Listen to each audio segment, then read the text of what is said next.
Hello, everyone. Thank you for joining us for today's webinar entitled Staying Ahead of a Breach in Uncertain Times, What Email Security Experts Predict for 2023. Cofense experts have identified some of the top email security challenges CISOs and email security teams need to consider and prepare for in 2023, plus industry-wide changes likely to affect you or your customers in the not-so-distant future. Leading us through today's conversation, I have Tanya Dudley, CISO at Cofense, and Josh Bartolome, VP of Global Threat Services here at Cofense as well. Welcome, Tanya. Welcome, Josh. Thank you for giving us your time and expertise today. But before we get started, I'm going to do a couple of quick housekeeping topics. So here we go. You can ask questions at any time throughout the session. Use the Q&A window in your console. We'll take time for Q&A at the end. And if we run out of time, we'll personally answer your emails. We answer your questions by email. Secondly, this webcast is being recorded. Everyone here today will receive a link of the recorded session once this webcast has concluded. And finally, if you look on the top right-hand side of your console, you'll find some links today, mostly to ungated Cofense educational resources. Please click, review, and enjoy those. All right, now that all that's out of the way, I'm going to go ahead and pass over to you, Tanya, to get started. Thank you for your time. Thank you, Chris, and thanks for everyone for joining us today. Appreciate you taking some time out to listen to what we have to say today. So real quick on our agenda, I'm going to just touch real lightly on who Cofense is. So if you've never heard of Cofense and somehow found your way here, I'll just kind of give you an overview of what products we have to help you with your email security. And then Josh and I will discuss our predictions that we have put together with our team to really, focus on what are the things that we think you should be expecting or, could be happening over the next year as we look at the ever-changing threat landscape. And then, as Chris mentioned, we'll close up with some Q&A and any questions that you might have as we go through the slides. Again, put them, as we're on those slides, put them in the chat. We'll get those at the end. So end-to-end email security, that's who Cofense is. We start with our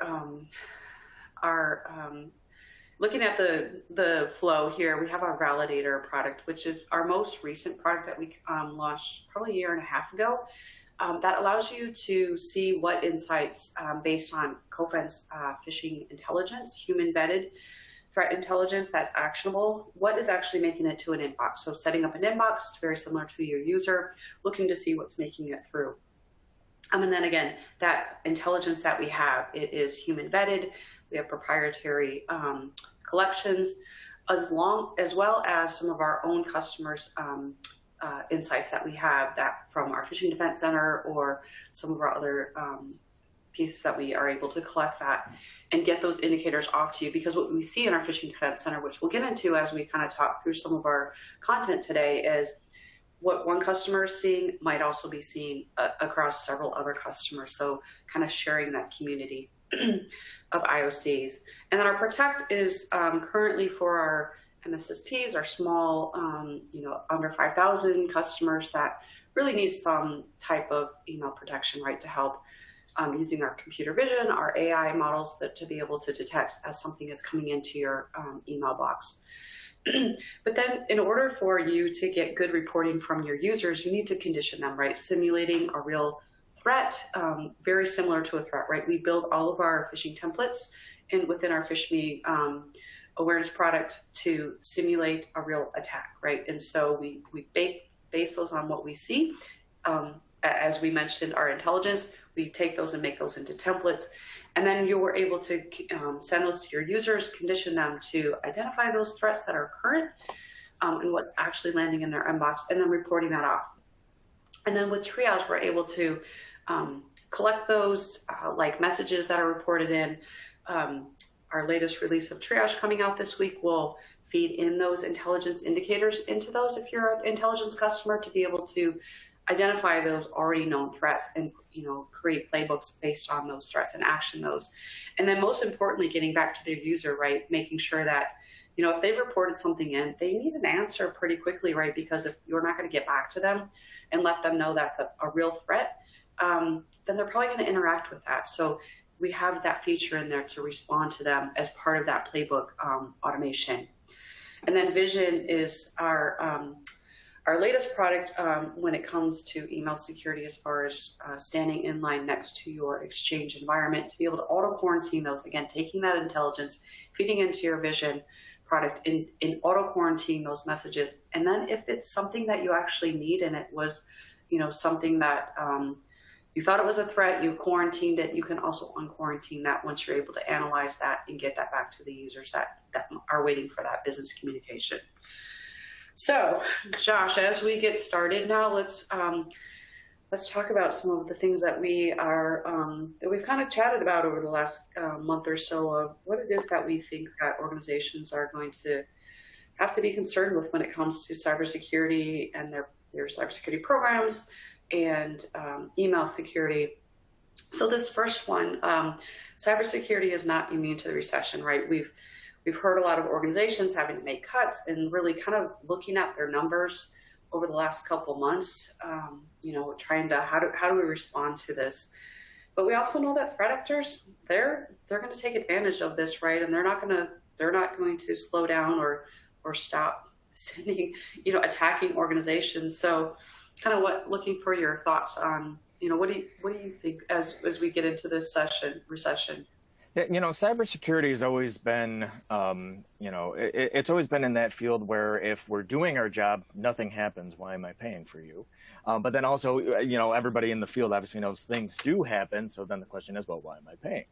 Over the years, it's actually gotten a lot better, obviously, with the, proliferation and understanding of cybersecurity and the impacts that it can have. During these, especially this recession, I think everybody is trying to, tighten the belt, so to speak. And we just have to be conscious collectively, cybersecurity community, that we don't tighten the belt too much because, it's a recession. Obviously, it's a global recession. But in these types of times, that's when attackers generally ramp things up because, well, they need money too. So, we kind of have to balance it insofar as, optimize. Maybe there is, fluff here or there, think the fat we can trim, that type of thing. But the reality is we have to make sure that they're extremely conscious decisions that don't hamstring, ourselves, our organizations from being able to be as protected as needed because the attackers are not going to be slowing down.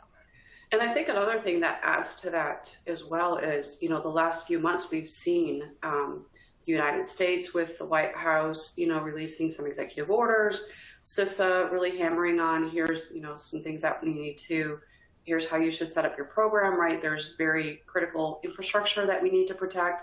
And we also see this in the UK and in the European region too as well, right?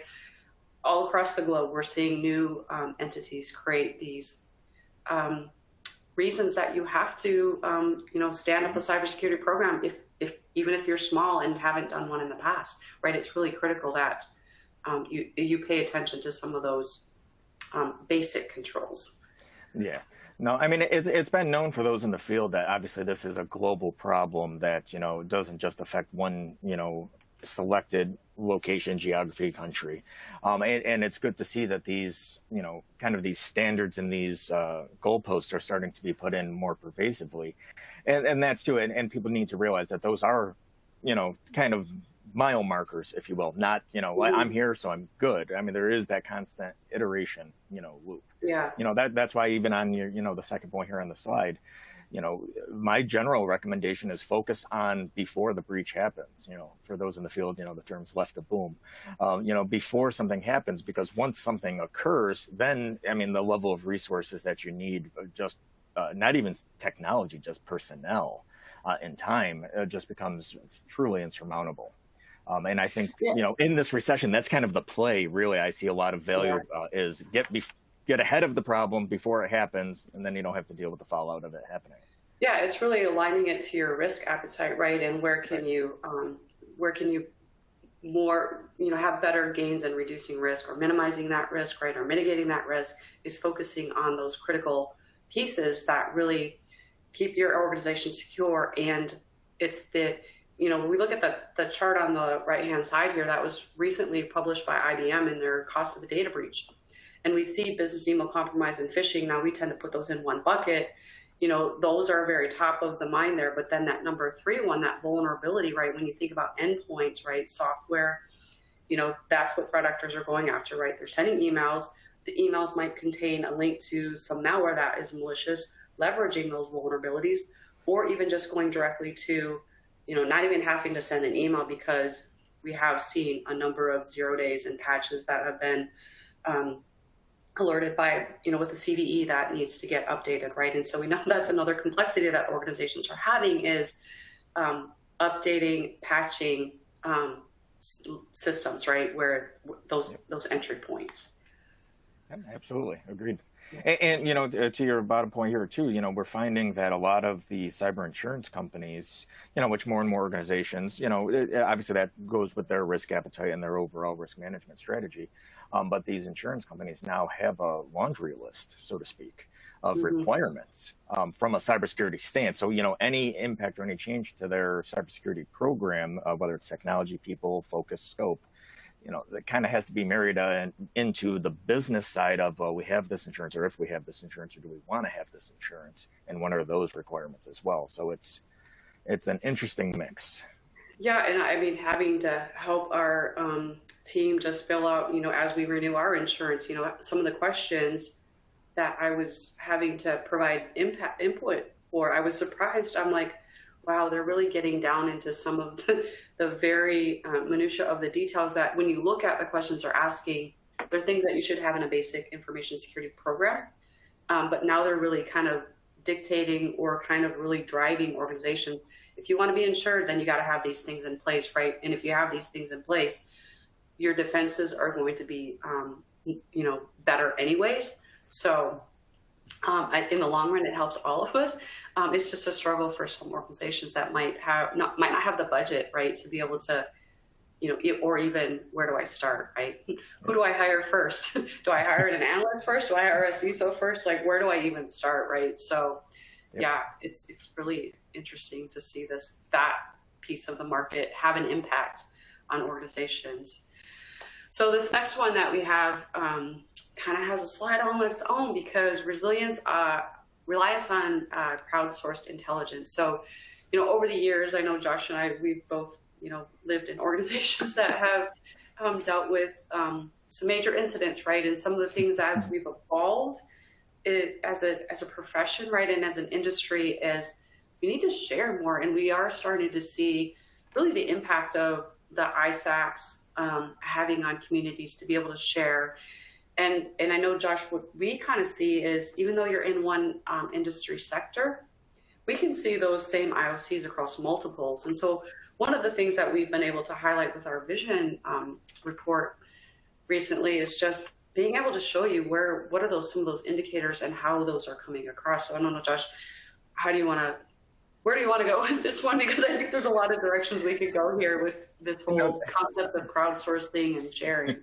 No, you're not wrong. So, over the years, so I've been doing this for 20 plus years. And, if you go back 10, 15, 20 years ago, you did see a lot of isolation with the attacks, even for some of the broader attacks. It was, I'm looking at attacking these industry bases, or, these industry types, or this geography.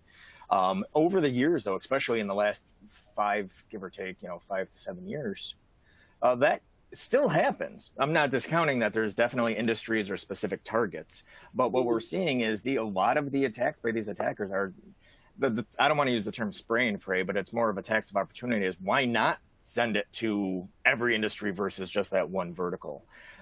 Because really the cost of the attacks have dwindled to the point where it's very easy for them to do so. Obviously, you're always going to have state-sponsored or other types of attacks that are very targeted. They have very specific agendas. But there's a lot more old school. We used to call them script kiddies, right? But nowadays, there's a lot more threat actor groups that are just getting whatever they can take, so to speak. So they're going to, attack broad spectrum.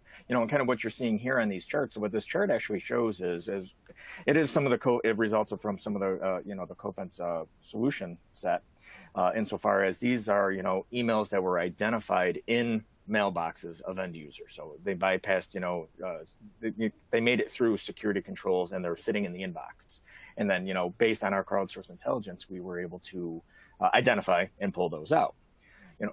That, to me, that's a key thing. Not so much, just highlighting obviously the intelligence, but what the intelligence highlights is that email security is akin to antivirus. I kind of use this mantra a lot that, everybody has antivirus, right? I mean, it's a staple, but we still have EDRs, XDRs, MDRs. We have these extra layers of security on our endpoints because antivirus does good for the 80%, but it's the 20% we have to worry about. The attackers are constantly innovating and looping in. This kind of identifies and highlights they're doing the same thing with phishing, right? I mean, there are attacks that are making it in, and those are the ones we got to worry about. Yeah. Well, and also, I mean, to another point of that sharing, right? If you have, from your other ISACs or other sources, you can also feed those into Vision as well. So, it also allows you to crowdsource your own intelligence and put them into products, right? And we're starting to see, really organizations want to make sure that when they buy a product, that it can connect and plug and play with what they already have in place, right? Because they don't want to have a standalone, right? And so, Cofense has seen the value in that, right? And so we have APIs to come in and out of each of our products so that you can, it's part of your ecosystem, right? And and it's that automation that we know that is also of value too, because we're all strong, right? We're all wiped, right? And so we want that automation to help drive down that noise of known bad, right? So that we can find those needle in the haystack, right? Those one-offs that really could do damage to your organization or lead to that ransom. Alert fatigue is a real thing, to your point. Yeah. And, one thing that's, it's, if you stop and think about it, it makes a lot of sense, but sometimes, we don't have the chance to stop and think about it. In relation to crowdsourced intelligence, companies follow the sun model. That's a standard, right? So that way we have global coverage. Attackers follow the exact same model. Right. So what we've seen a lot with this crowdsourced intelligence is there might be an attack in EMEA, a phishing campaign in EMEA, and we'll identify it out there, gather the intelligence and then push the intelligence out. And this is, collectively, obviously I'm talking about Cofense, but, collectively capture the intelligence, then push it out to, our customers. And as the U.S. companies, just by way of example, as the U.S. companies start their day, those threats are already removed. So, the attackers are sending their campaigns. They're sometimes it's spraying to everybody. Sometimes they do follow the sun. So they're sending them in time batches.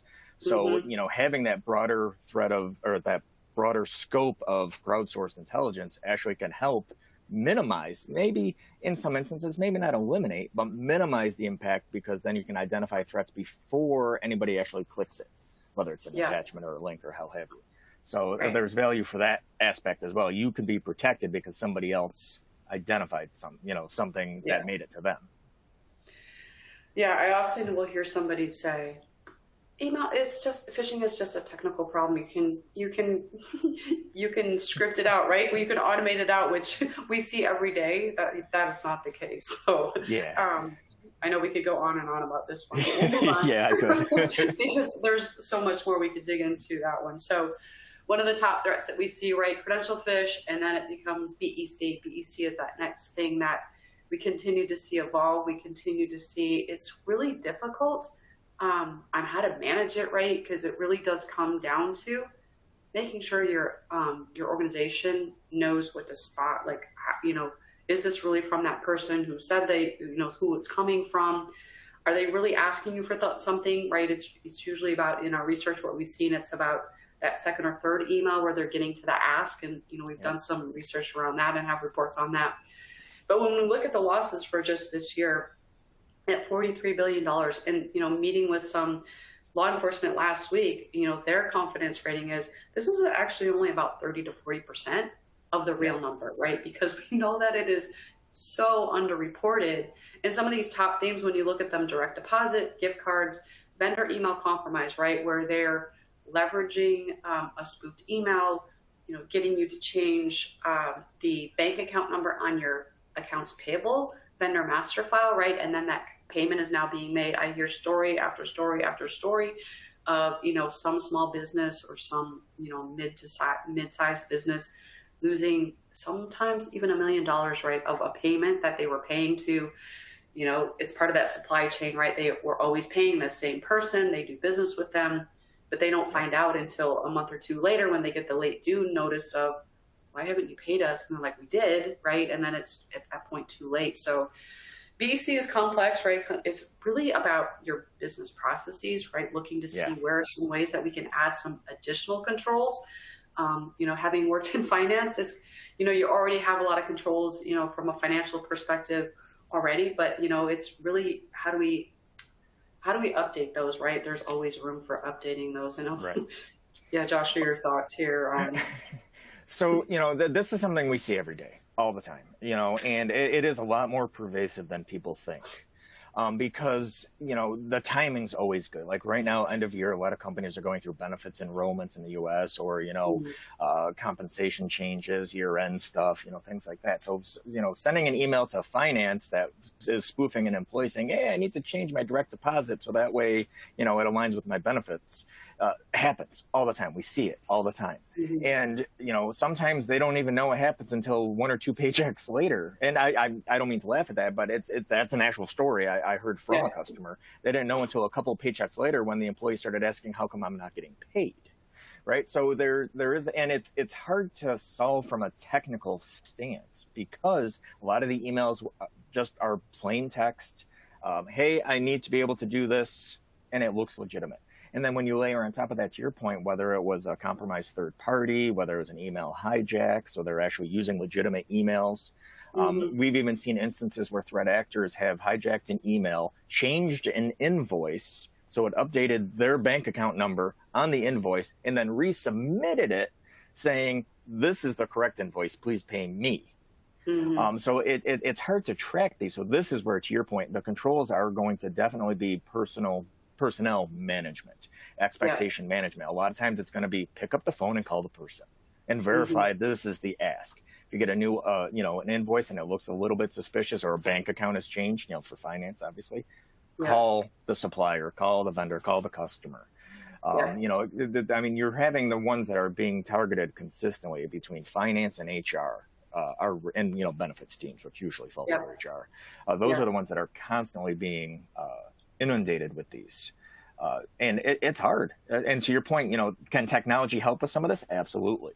But a lot of it does come around to training and awareness and process for how do you mitigate this so you can recognize it and at least ask the question and pick up the phone.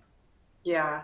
And there's another element that that it overlays with BEC a bit, and you don't really it's really hard to see that, how it overlaps. But as we have a researcher that specifically focuses on this is something that is sees over and over again. And so romance scams, consumer fraud, a lot of times these victims are money mules, right? And they're the ones that are, because, when you see, how can somebody wire a money to one account and not have it be traced or not have it, how can how is it not detected that this is a bad bank account? So oftentimes what they will do is they have this whole network of money mules, like, think of like the crime mafia, right? And the whole pyramid that they have of how it's the same way in the cyber world, right? And so they use legitimate people with legitimate bank accounts that have established credit, they have established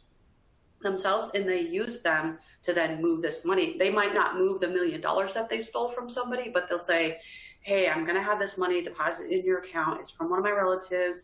I need you to help me disperse it, right? And then they'll have them send it, down to another person who's in the, in the chain to then, how it eventually gets off to them. So, so when it comes to consumer fraud, right, there's check fraud, right? People still write checks. I can't believe people still write checks. When you see these work from home scams, a lot of times that's what they're used for. And then again, those romance victims, right? They will take their time and nurture these relationships over the years. And so, I think we're starting to hear a little bit more about this. It's not taboo to talk about it anymore. It's because it's become so rampant. We have shows like the Tinder Swindler and some of the other ones where we see this. I actually saw a news clipping of an elderly lady who decided she was going to fight back and she wasn't going to let them steal her money, right? So I know, Josh, you probably have some thoughts around this. Yeah. I'm trying to limit because I could talk about this. And it is, if it's, you have a couple of sides on this one, right? And it is sad because there are generally, some of this is spray and pray, but there are also demographics that are targeted, whether it's elderly or whether it's, we've even seen instances where attackers have kind of, I don't want to say stalked, but cyber investigated certain demographics, whether it was, recent divorcees, male, female, people on, different types of social media or dating apps, things along those lines. Yeah. And, even just all the way down to, some of it is email. A lot of it is email, obviously, but I've even seen things where it's email followed by, we're going to send you a letter, because my mother received that, actually. Yeah. And a lot of them are convincing. And that's the sad part, because these are people, this is direct impact to people. And some of these people are losing their life savings. Yeah. And it is a horrible thing. Yeah, I mean, there's so many, the reality of it is, especially with kind of the mules, and as you said, it is, a lot of people don't realize this, but a lot of these phishing groups are the equivalent of a crime syndicate, right? They have tiers, they have bosses, they have runners, they have, so think of it from the old school drug trade methodology of, you got your kingpin, you got your supplier, you got your dealers, you got the runners, you got the money handlers. That is kind of how these groups work. So it is pretty pervasive, and it's hard to topple the pyramid, so to speak. Yeah. And I will tell you that we do, so with CoFence is a board member of the National Cybersecurity Alliance and StaySafeOnline.org.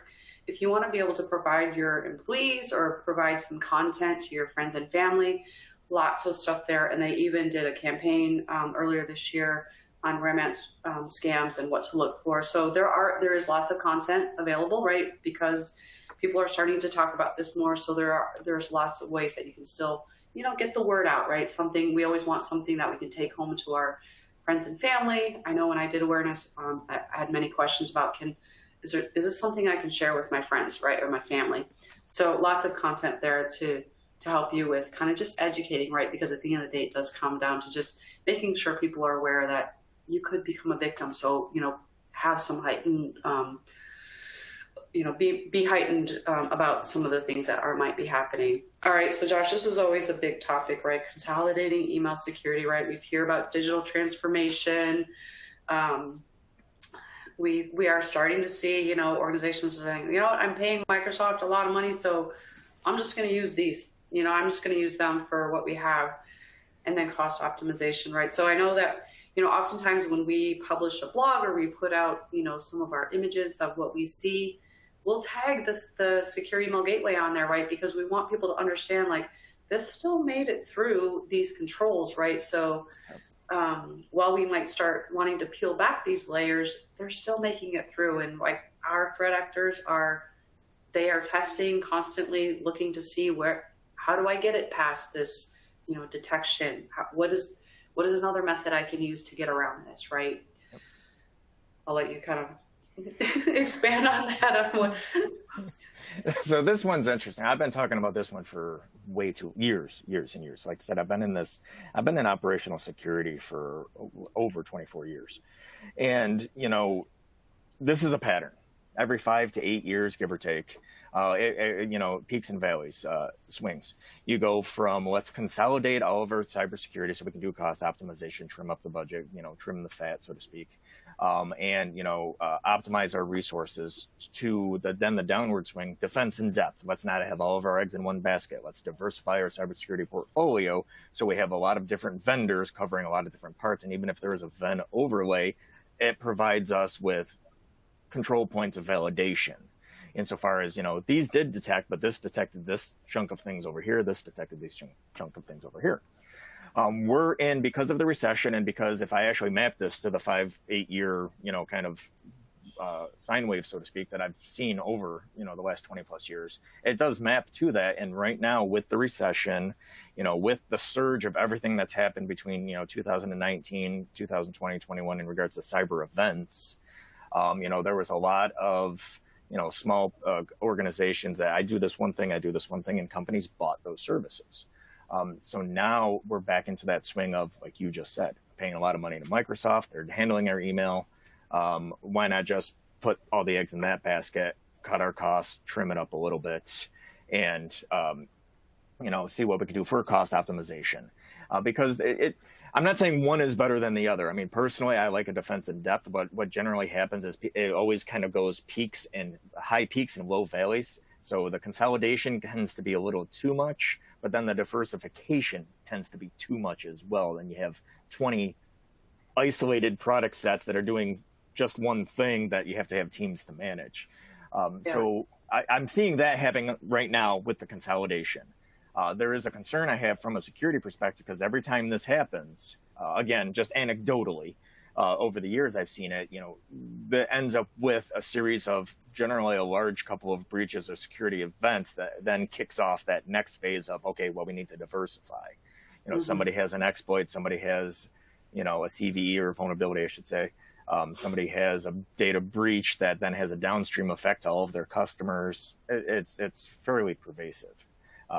However, the big part of this is companies should always kind of engage in this exercise, but do so with the full engagement of the actual butts and seats, so to speak, the people doing the cybersecurity. What is the value you're getting out of this? Because they'll be the ones that'll tell you, I never look at that screen, versus I'm in that screen once an hour checking everything. Right. So that's where your cost optimization, your overlapping controls. I used to always joke, there's two types of processes and procedures. There's what you have documented and what actually happens. So you got to make sure you talk to the people that are actually doing it, so you know what's actually happening versus what's on paper. Yeah. All right, let's move over to our favorite topic of ransomware, right? We couldn't have a webinar if we didn't talk about ransomware, or predictions if we didn't talk about ransomware, because it's like we still have heard a lot about ransomware this year, and there's been some pretty significant ones, right? And so I'll kind of let you talk through this chart a little bit here, because I know you had some thoughts, but yeah. Yeah, so, ransomware has been a thing. I mean, 2021 was kind of a peak, if you will.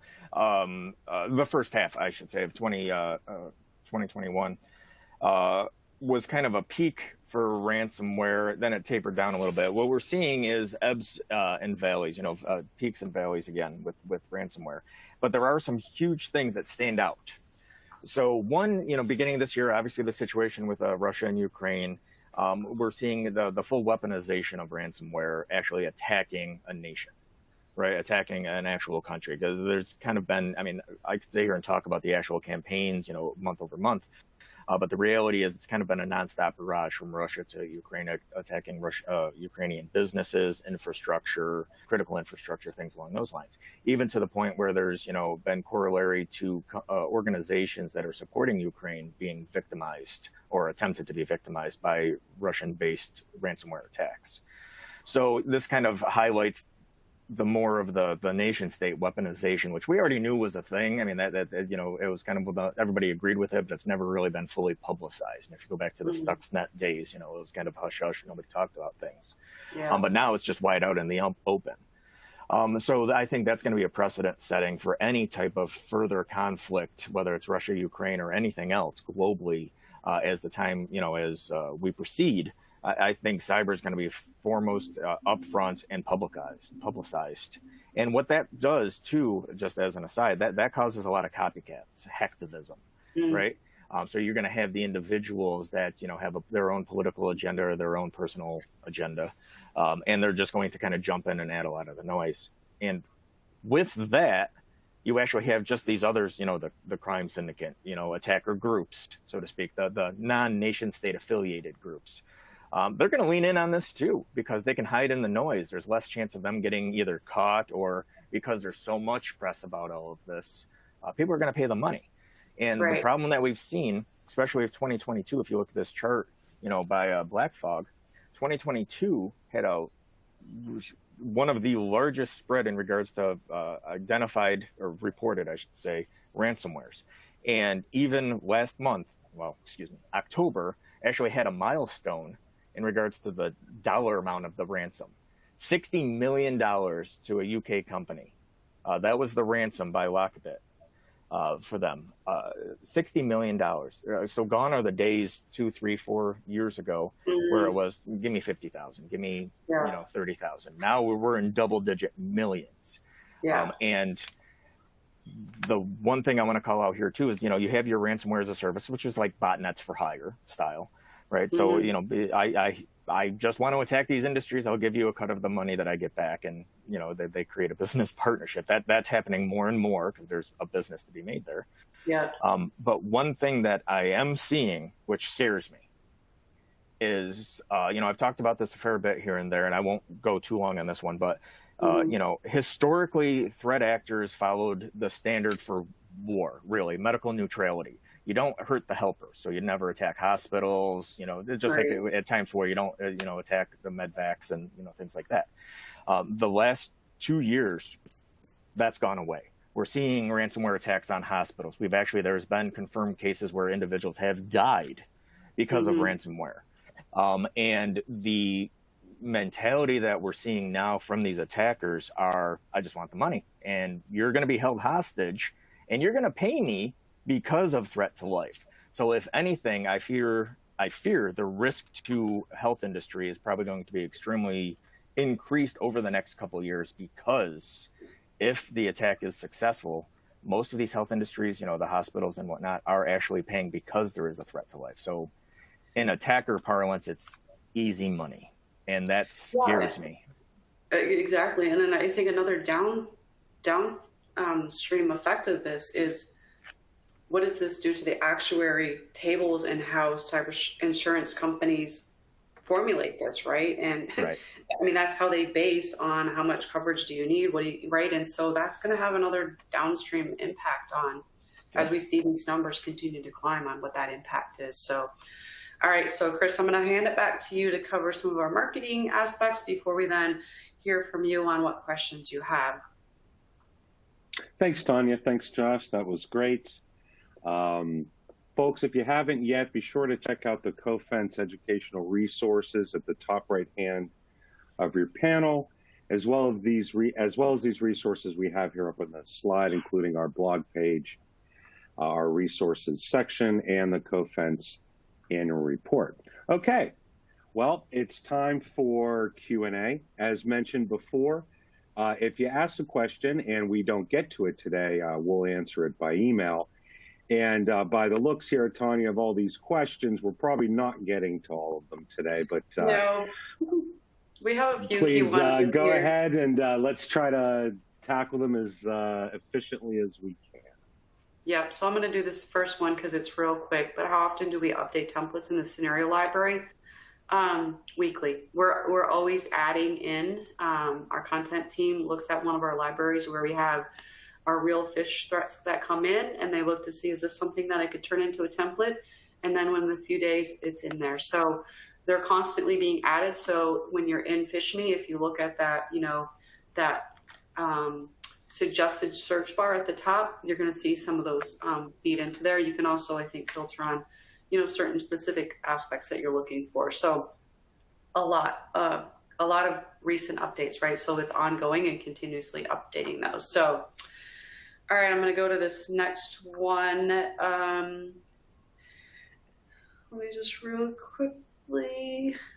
Okay, so is the holiday scams higher this year compared to other years? Josh, I'll let you kind of take that one while I read through some of these other ones, because I know you kind of look at these from different angles, and I know have lots of years of experience on the typical rates that we see in Q4 versus the rest of the year. I don't know if it's so much that it's higher, it's just they're a lot more visible. So I informally, internally with our teams kind of created a phishing almanac, because there's certain periods of the year you always see the same things year over year over year. With the last couple of years, what I would say is with the prevalence of, because of COVID and remote work, And, I hate shopping, so I do online shopping all the time personally. And I know a lot of people have morphed into that methodology more and more over the last couple of years because of COVID and, all of that. People are, used to now getting all of these emails for your shipment delays. Hey, this order didn't go through. If you didn't order this, let us know. So I would say over the last couple of years, I've seen the templates and the tactics used for holiday scams increasing. And by default route, the volume has been increasing as well. This year, while there might be a slight increase, I think that's just the standard that we've been seeing pervasively for phishing attacks, year over year. It's always that cat and mouse game. There's a phishing template, it's phishing type. Security controls detect it, block it. Attackers come up with a new method, and rinse, repeat. And I think right now we're kind of in that repeat mode where the attackers are trying new methods of getting the attacks into mailboxes. So that might account for some of the increase that's being seen or perceived. All right, well, we are kind of closing this out. I have one last, it's not really a question, it's a comment, but I do want to kind of comment on this about a romance scam happening to their mother-in-law where they shipped cash. So I will tell you that if you do have aging parents, it might be time to have a conversation of how can you put some controls on their bank accounts, right? How much money they can, send out. There's, making sure that you have their credit locked down, right? There's all three agencies allow you to freeze your credit. Just look for ways that you can help protect them, right? Not that you're taking their money away, but you're helping them and, come alongside them and help, show them the stories that you've seen. And sometimes that can go a long way, especially if it's somebody they know, because most likely they know somebody that it's happened to, right? And it's really scary for someone at that age to think that they have lost their life savings and now how are they going to survive as they finish out their time here. So thank you for attending today. It's been great getting to kind of talk through this this conversation, and hope that you'll have a great holiday season. And Chris, I don't know if there's any last comments that we want to close out with before we call this a day. Nope, just want to say happy holidays to all of you. Thanks for joining. Please check our resources page and our calendar for upcoming events. And I hope you have a wonderful rest of the year. Thank you. Thank you, everybody. Bye, all.